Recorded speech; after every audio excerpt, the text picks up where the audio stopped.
টি-20 বিশ্বকাপের প্রথম পর্বের 4 ম্যাচের 3টিতে জিতে সুপার 8-এ চলে গিয়েছে বাংলাদেশ। তবে এসব জয়ের নায়ক মূলত বাংলাদেশের বোলাররা।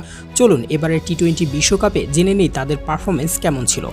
বাংলাদেশের মধ্যে সবচেয়ে বেশি উইকেট পেয়েছেন তানজিম সাকিব। তিনি 4 ম্যাচে 8 গড় ও 4 ইকোনমিতে 15 ওভার বল করে 72 রান দিয়ে 9 উইকেট নিয়েছেন।